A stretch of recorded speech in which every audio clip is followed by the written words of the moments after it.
here lies less more.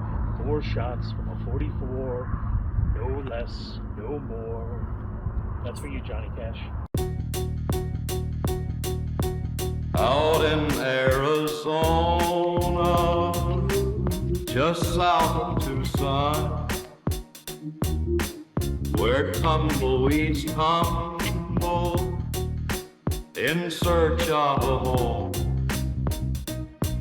there's a town they call Tombstone, where the brave never cry. One of the best places to visit while in Tombstone is the Gunfighter Hall of Fame. They claim to have crazy artifacts from some of the most legendary gunfighters the world has ever known. They also have some crazy freak show items as well, including a lock of General George Custer's hair and Jesse James' trigger finger. To say we were impressed would be an understatement. So we got Doc Holliday's cup that he flipped around, his 38 Lightning, and his bottle of old Overholt whiskey from the movie Tombstone. And we've got Curly Bill Brocious with his 2 guns. I'm going to assume they're 44s. What do we have here? Oh, Johnny Ringo. Okay.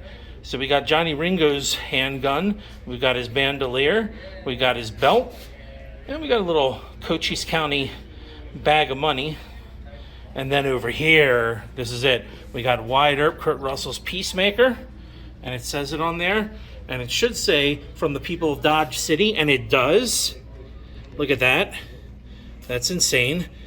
It's important to reiterate that this gun was just the one used in the movie, made famous by the movie. We have no hard evidence that the historical Wyatt Earp ever owned or used this gun.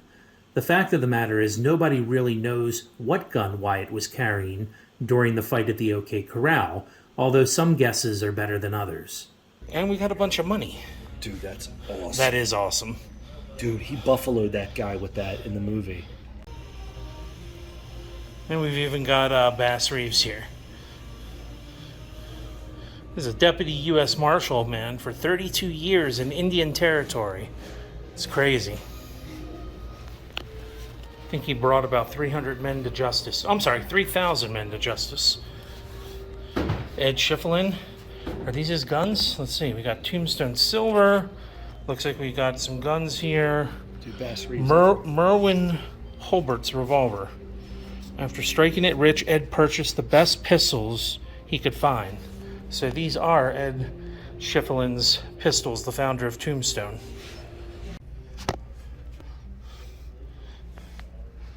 Everyone gets scalped.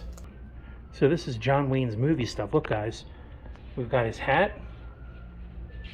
We've got his spurs. I'm assuming this is his Winchester. That's how you load it. That's Wyatt Earp's real gun? Yeah, he bought that gun 2 years before he came to Tombstone. He bought it in Dodge City, right there. He bought it at the place called Wright and Beverly. So we have Emmett Dalton's gun here. He carried a Colt model 1878. It was a double action revolver, and he used this during the Coffeyville raid. The gun was taken from Emmett by John Clower, the Coffeyville defender who killed his brothers Bob and Grat. Crazy. So here we have a picture of Bill Dolan, and below is his Colt 45 in the Gunfighters Museum in Tombstone, Arizona. So this creates a bit of a mystery for me, although I don't have the level of expertise to necessarily work it out. I've seen Bill Tillman's gun displayed at the Boot Hill Museum in Dodge City, Kansas. It had a ton of decorative script all over the gun. However, this one here in Tombstone at the Gunfighters Museum is a quite bit different. On the handle, looks like it may be ivory. It has a coiled snake. So maybe at different times he carried different guns, but it's hard to know. There's guns right there. These are Johnny Ringo's This is all the guns. stuff they found on him. What they found in his pockets, look at that. Pocket watch, money, some bullets. Seems typical. John Peters Ringo. And these are his guns. So what they found on him was $1.60, $2.60, 5 shirt studs, 1 pocket knife, 1 tobacco pipe, 1 comb, 1 block of matches, 1 small piece of tobacco, and this was all on his dead body over on Turkey Creek Road. Right now it's on private property.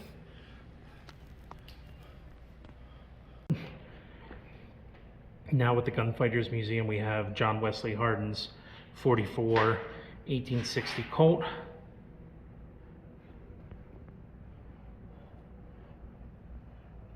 And we have... Look at this, this gun in the back with the pearl bird's head. It said that he was gambling and the dealer called him a jail rat and he was insulted. He pulled this 41 caliber, killed the dealer, recouped the $95 he lost in gambling, and then just simply walked out. And this was John Wesley's. And then this is John Selman's gun that he killed John Wesley Hardin with. Wow. Dude, wow is right.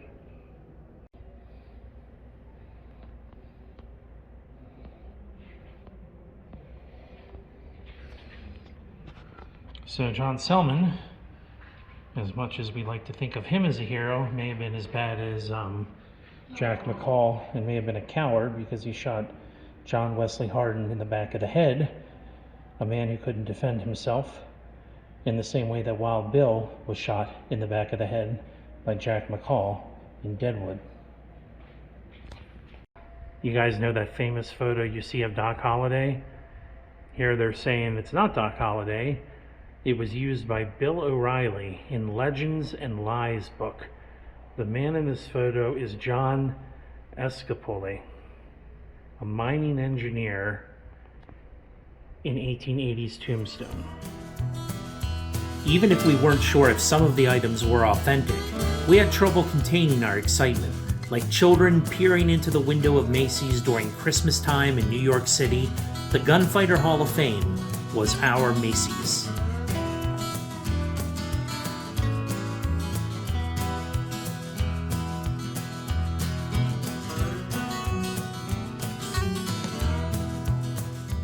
I'll let you take a picture holding Kurt Russell's gun that he used in the movie Tombstone to kill 26 guys. Okay? It's a real gun, 45 Colt. It's empty. You've got to take a picture over here. Come Okay. on over here. Okay. I'm the director of this movie. Okay? Alrighty, yes, sir. Here's your stuff, okay? Okay, yeah, Put it just- over yes, there, sir. Okay? And we're gonna have this guy. I can take your picture too. You put your camera down there. Okay? Stand here. Okay, we're gonna get the Tombstone poster over your shoulder. You say we checked it already, it's empty. We're not gonna play with it anyway. But here, see how I'm holding it by the barrel securely? Okay, and then resting it here, so I'm kind of like bragging, like there it is, like that. Okay? That's all I want you to hold it. Take a fist or so. Okay, here's where you're holding it, all right? Right there, that's good, okay? Alright. Now I'm gonna get in here and take a picture too, you know? This guy's gonna... Okay, there you go. Yes, sir. Make a fist or something like right there, okay? Turn your body a little bit this way here, and you can look at that guy there, and I'll take your picture too. Okay? Oh wow, look at that. All right.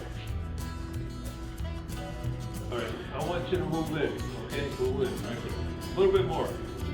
More. All right, right there. I want you to look at me, okay? There we go. All right, here we go. Now, if you want to look at it straight, like Kurt Russell, go ahead. All right, there you go. You got that?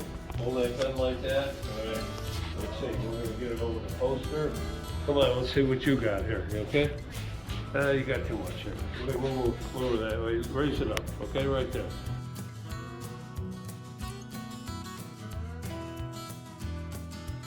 Look at me. Oh, hey, look how happy you look. It was time to visit Boot Hill to pay our respects to Tombstone's dearly and not so dearly departed. Miss John Clum was wife to John Clum, who supported the Earp Boys in their contest to rid the town of miscreants like Clanton, McClary, and all those cowboys. So here we go. Billy Clanton, Tom McLaury, Frank McLaury, murdered in the streets of Tombstone, 1881, by the Earps and Doc Holliday. The jailhouse is empty, so's the palace saloon. Just one look will tell you that this town was real. A secluded old dirt road leads up to Boot Hill. Walk up to the fence there and look at the view. That's where they were hanged, 1882. It's easy to see where the brave men have died. Road marks on the old tree are now petrified. Marshal Fred White was killed by Curly Bill Brocious in front of the site which became the Oriental Saloon a year later. With Tombstone in our rearview mirror, we made the hour drive out to the desolate country of Pierce, Arizona, to find the grave of one Johnny Ringo. Never been to a place where you can buy your saddles at the local convenience store.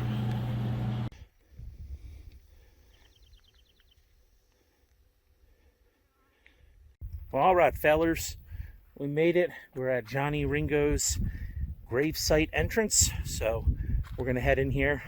You have to go down Turkey Creek Road about 5 miles on a dirt road, and eventually you get here.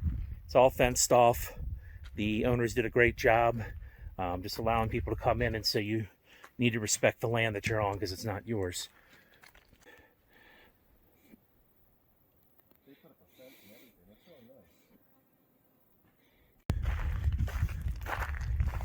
Everything's fenced off here, so you walk down this trail. It's nicely cleared out. Just stay within the fence lines here. And Johnny's grave is about 75 yards in. It's always so strange to me because a lot of times I look up these trips. I find maps on Google Earth. I look at different reviews on TripAdvisor, what other people have said. And you're looking at so many pictures, and then one day you're finally here, and you're seeing it. You're like, wow, you know, it just there's like that kind of synergy that happens, you know, between the real and the internet reel. But it's definitely a great help having the internet. So it's kind of cool to see those pictures and then come out here and take your own pictures and your own videos. And guys, we're on Turkey Creek, and over here, it's a wild turkey. A wild turkey on Turkey Creek. What do you know about that?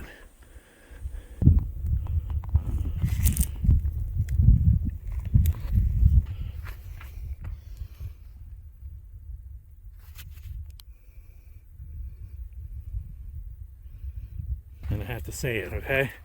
Why, Johnny, it looks like someone just walked over your grave. Fight's not with you, Holiday. I beg to differ, sir.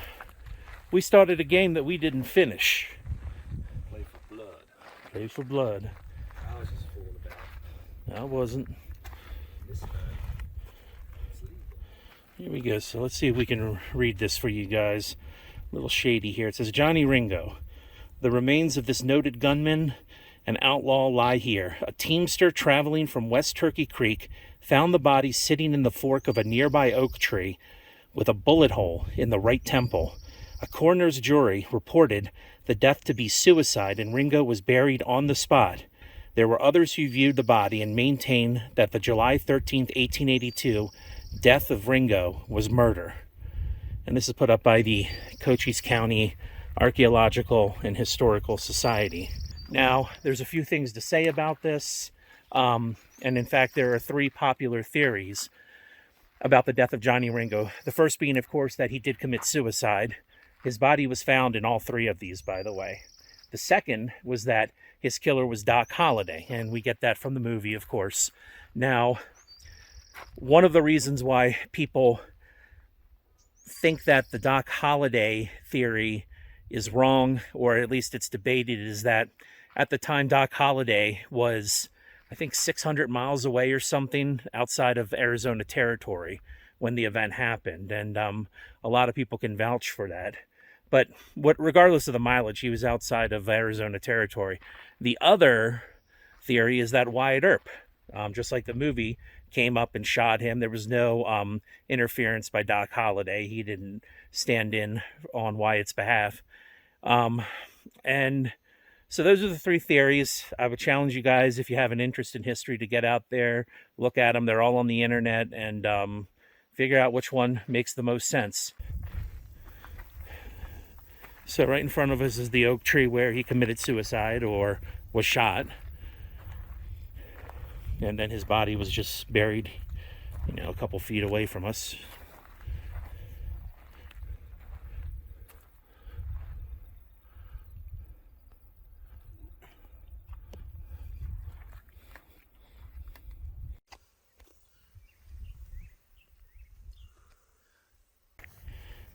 Chris, you have anything to say before we leave? No. Okay.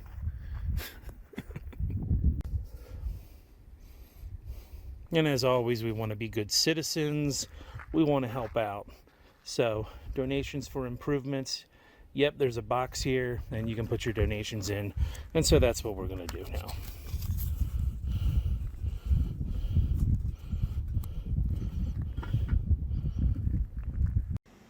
Thanks for traveling with Trey. Remember to like, subscribe, comment, and stay tuned. I have more from Arizona coming up as we make our way to Prescott, another well-known spot for enthusiasts of the American Old West.